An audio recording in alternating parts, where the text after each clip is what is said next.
ഹമിൻസ് cooking വേൾഡിലേക്ക് എല്ലാവർക്കും സ്വാഗതം. ഇന്ന് ഞാൻ വന്നിട്ടുള്ളത് ഒരു സിമ്പിളായിട്ടുള്ള ബ്രേക്ക്ഫാസ്റ്റ് റെസിപ്പിയായ ഓട്ടടയുടെ റെസിപ്പിയുമായിട്ടാണ്. മലബാർ ഏരിയയിലൊക്കെയാണ് ഈ ഒരു അപ്പം കൂടുതലായിട്ട് കാണപ്പെടുന്നത് കേട്ടോ. വളരെ എളുപ്പത്തിൽ ഉണ്ടാക്കിയെടുക്കുകയും ചെയ്യാം. നല്ല ടേസ്റ്റുമാണ്, നല്ല സോഫ്റ്റുമാണ്.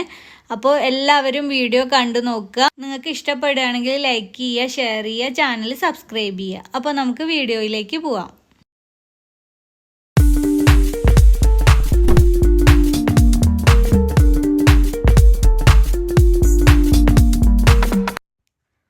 ഓട്ടട ഉണ്ടാക്കാനായിട്ട് ഞാൻ 1.5 കപ്പ് പച്ചരിയും 1/2 കപ്പ് ചോറും കൂടെ തലേന്ന് രാത്രി വെള്ളത്തിലിട്ട് വെച്ചിട്ടുണ്ടായിരുന്നു. എന്നിട്ട് രാവിലെ ആവുമ്പോൾ ഇത് നല്ലപോലെ കഴുകി വൃത്തിയാക്കി മിക്സിയുടെ ജാറിലേക്ക് മാറ്റി കൊടുക്കാം. ഞാനിപ്പോൾ ഇത് മിക്സിയുടെ ജാറിലേക്ക് മാറ്റിയിട്ടുണ്ട്. പിന്നെ ഇതിലേക്ക് 1 കപ്പോളം തേങ്ങ ചിരവിയതും ചേർക്കുകയാണ്. പിന്നെ 1 മുട്ട പൊട്ടിച്ച് ചേർക്കുകയാണ്. ഈ മുട്ട ഓപ്ഷണലാണ് കേട്ടോ, നിങ്ങൾക്ക് വേണമെങ്കിൽ ചേർത്താൽ മതി, ചേർത്തിട്ടില്ലെങ്കിലും ഒരു കുഴപ്പമില്ല. ഇത് ചേർത്താൽ ഒന്നും കൂടെ നമ്മുടെ ഓട്ടട സോഫ്റ്റ് ആയിട്ട് വരും, അതിന് വേണ്ടിയിട്ടാണ്. എന്നിട്ട് കുറച്ച് വെള്ളം കൂടെ ഒഴിച്ചിട്ട് നന്നായിട്ട് അരച്ചെടുക്കുക. ഇപ്പോൾ ദാ നമ്മുടെ മാവ് നല്ല പോലെ അരച്ചെടുത്തിട്ടുണ്ട്. ഈ മാവിൻ്റെ പരുവെന്ന് പറഞ്ഞാൽ അധികം ലൂസും അല്ല, എന്നാൽ അധികം കട്ടിയും അല്ല. ഒരു പരുവത്തിൽ വേണം കേട്ടോ. ദാ ഇതുപോലെ വേണം ഇരിക്കാൻ. ഇനി ഇതൊരു അരമണിക്കൂറൊന്ന് റെസ്റ്റ് ചെയ്യാനും വേണ്ടിയിട്ട് മാറ്റി വെക്കുക. എന്നിട്ട് നമ്മൾ അപ്പം ചുട്ടെടുക്കായിരിക്കും ഒന്നും കൂടെ നല്ലത്. അപ്പോൾ നല്ല സോഫ്റ്റ് ആയിട്ട് കിട്ടും. ഇപ്പോൾ ദാ ഞാൻ മാവ് റെസ്റ്റ് ചെയ്യാനായിട്ട് മാറ്റി വെച്ച് അരമണിക്കൂർ കഴിഞ്ഞിട്ടുണ്ട്. അപ്പോൾ ഇതിലേക്ക് ആവശ്യത്തിന് ഉപ്പും കൂടെ ഇട്ടിട്ട് നല്ലപോലെ ഒന്ന് ഇളക്കി മിക്സ് ചെയ്തതിന് ശേഷം നമുക്ക് ഓട്ടട ചുട്ടെടുക്കാം.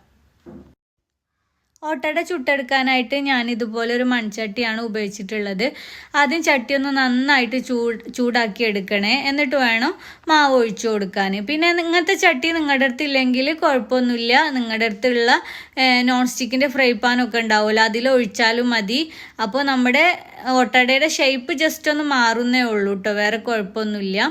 എന്നിട്ട് ചട്ടി നന്നായിട്ട് ചൂടായതിന് ശേഷം ഒരു തവി മാവ് ഇതിലേക്ക് ഒഴിച്ചു കൊടുക്കുക. എന്നിട്ട് അടച്ചു വെച്ചിട്ട് ഒരു മീഡിയം ഫ്ലെയിമിൽ തീയിട്ടിട്ട് ഒരു 2-3 മിനിറ്റ് വെയിറ്റ് ചെയ്യുക. 2-3 മിനിറ്റ് ആകുമ്പോഴത്തേക്കിന് നമ്മുടെ ഓട്ടട നല്ല പോലെ കുക്കായിട്ട് വരും. ഇപ്പോൾ ഇത് ഓരോ ഓട്ടട റെഡി ആയിട്ടുണ്ട്. ഇതിനെ പതുക്കെ ചട്ടൊക്കെ ഉപയോഗിച്ചിട്ട് ഇതുപോലെ ഇങ്ങനെ കുത്തി കൊടുത്തിട്ട് വേണം എടുക്കാൻ.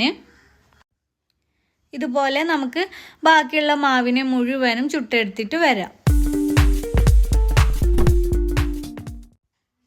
അങ്ങനെ ഇപ്പോൾ ദാ നമ്മുടെ ഓട്ടട റെഡി ആയിട്ടുണ്ട്. നല്ല സോഫ്റ്റ് ആയിട്ട് കിട്ടിയിട്ടുണ്ട്. ഇത് എണ്ണ ഭക്ഷണമൊക്കെ കഴിക്കാൻ പറ്റാത്തവർക്കൊക്കെ ബ്രേക്ക്ഫാസ്റ്റ് ആയിട്ട് ഉണ്ടാക്കാൻ പറ്റിയ ഒരു അപ്പമാണ്. ഒട്ടും തന്നെ എണ്ണ ഉപയോഗിക്കാതെയല്ലേ ഇത് ചുട്ടെടുത്തിട്ടുള്ളത്. അപ്പോൾ എല്ലാവർക്കും ഈ വീഡിയോ ഇഷ്ടമായിട്ടുണ്ടെന്ന് വിചാരിക്കുന്നു. ഇഷ്ടമായിട്ടുണ്ടെങ്കിൽ ലൈക്ക് ചെയ്യുക, ഷെയർ ചെയ്യുക, പിന്നെ നിങ്ങളുടെ അഭിപ്രായങ്ങളൊക്കെ കമൻറ്റ് ചെയ്യുക. അതുപോലെ എൻ്റെ ചാനൽ ഇതുവരെ സബ്സ്ക്രൈബ് ചെയ്യാത്തവരാരെങ്കിലും കണ്ടുകൊണ്ടിരിക്കുന്നുണ്ടെങ്കിൽ പ്ലീസ് ഒന്ന് സബ്സ്ക്രൈബ് ചെയ്തേക്കണേ. അപ്പോൾ പുതിയൊരു വീഡിയോയുമായിട്ട് വീണ്ടും കാണാം.